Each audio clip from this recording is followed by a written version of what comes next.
All right, Who-Dats and Saints fans, this is Kyle T. Mosley of Saints News Radio. I'm here with the professor from The Professor Speaks, Derek Stevens.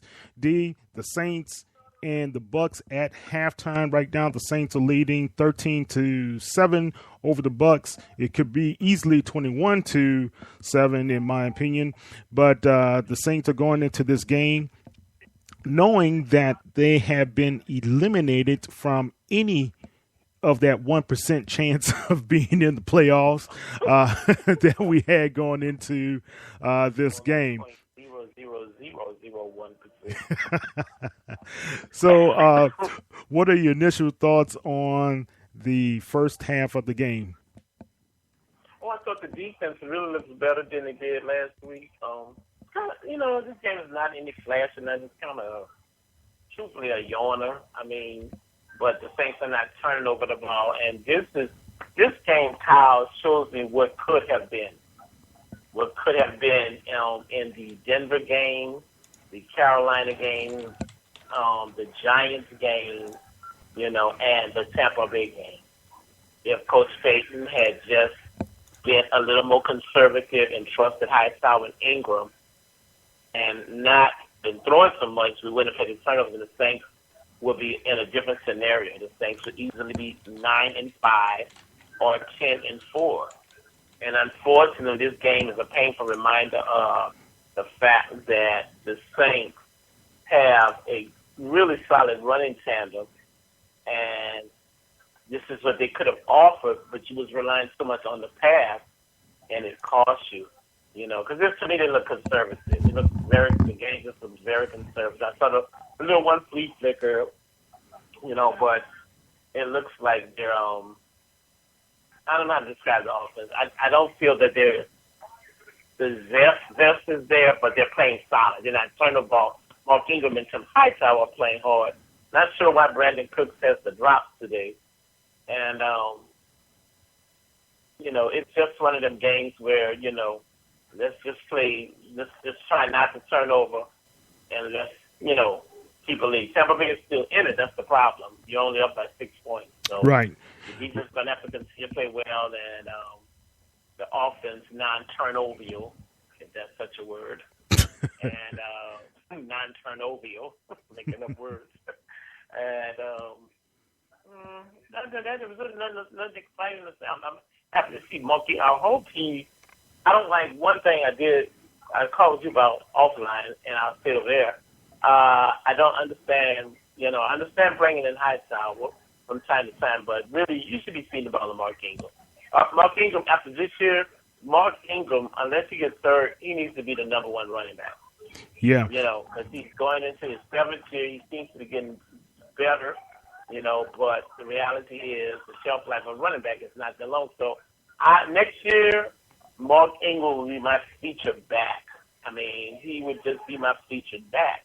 And that's it. And unless something happens to him, then I would have Hightower and Daniel Lesko in the waves. You're going to have to change the way, if Coach Payton is back as coach with all the rumors and everything else, you're going to have to change the way you're playing. This guy's a talent.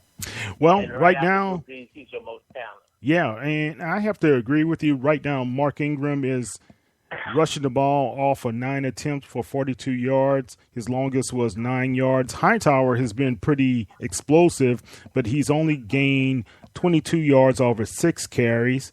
Drew Brees has been on and off a little bit. A couple of passes, in my opinion, were not just his characteristic passes, but, of course, there were 2 important drops by Brandon Cooks. So Drew Brees is 14 of 20 for 142 yards. His passer rating at this time is at 90. Willie Snead has 14 yards catching. Kobe Fleener has showed up 21 yards catching, and Brandon Cooks, he has 20 yards catching. 47 yards catching. So we look at Michael Thomas. Has not been a part of the major game plan thus far. I think there were some opportunities to him that just not had been afforded to. So let's see if he's going to be able to get into the game planning.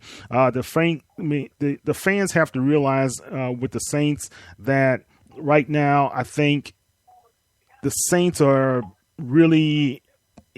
I have to kind of agree with you, Professor. It looks like they're apprehensive. You know, they don't look crisp or at home. I mean, just look. I don't know how to describe it, but it's not. It's not confident. Remember what I told y'all? It's not totally confident, in my opinion. Yeah, something with the offense, and this is what to me this has been the problem with them all year. Just go 48 points 1 week, and then they struggle. I mean, but you have to be able to.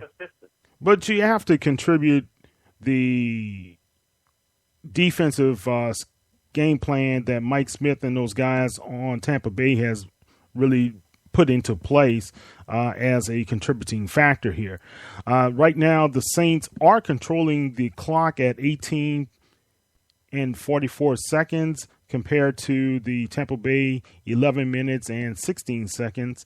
I mean, we've got a good flow, a game plan. I think if we could just continue with the rushing, we really could be able to really control the clock more and put more pressure on Tampa Bay. Yeah, that's what I mean. I didn't like the play call. 1st and 10 at the 17. That was the perfect time to run a draw or something to Mark Ingram. And you threw 3 times and you went backwards. The same thing on the other drive where they keep the field goal. That's what I mean about play calling. They're so heavy bent on throwing, and your running attack is really doing well. I would try that. Stick with that. 1st and 10 at the 17. They would have been expecting a draw to Mark Ingram. They was expecting a pass, and that's what the Saints did. So I also believe Tampa Bay knows what the Saints are doing because the Saints are predictable.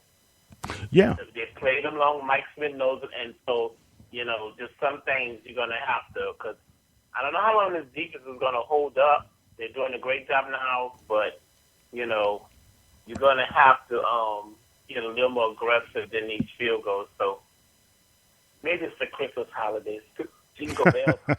All right. Merry Christmas, everybody. Well, the defense, I don't know. the defense has given up 72 yards in the passing game to Jameis Winston. He's 7 of 10 for 72 yards, 1 touchdown.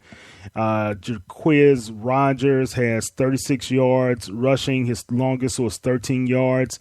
The next rusher was Winston at 3 yards.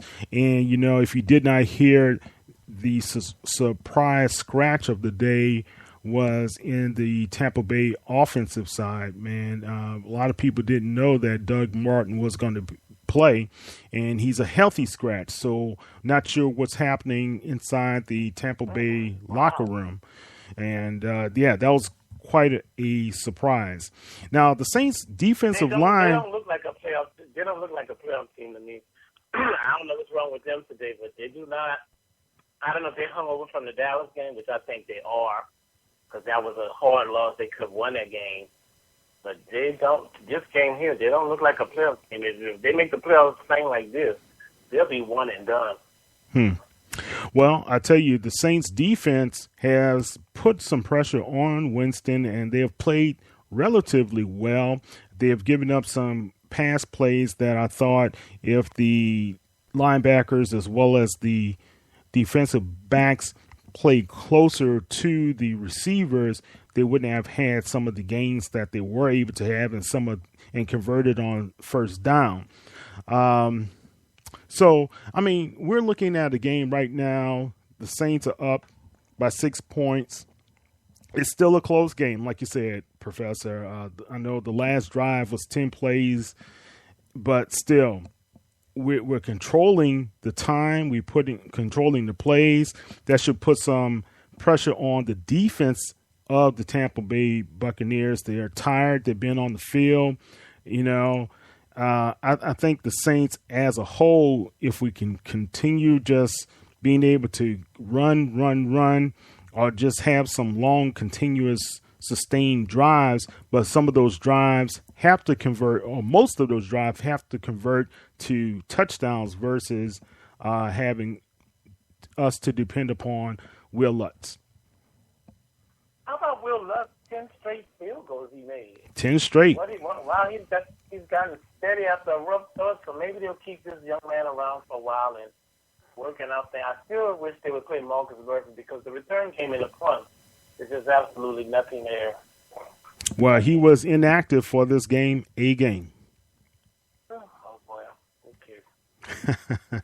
They need to play Marcus Murphy because you're not getting anything out the punt, special teams besides Will Lutz. There's nothing there. Nothing there. Yeah. Well, bad, horrible decision by Coach Payton not to give this young man another shot. Okay. Well, we're going into the third quarter. This is Kyle T. Mosley of Saints News Radio with the professor. Let's look at how the Saints are going to end up their home game of the last home game of the season. And we'll be in tune with you guys shortly. Have a great one and happy holidays, everybody. Merry Christmas, everybody. All right. Take care.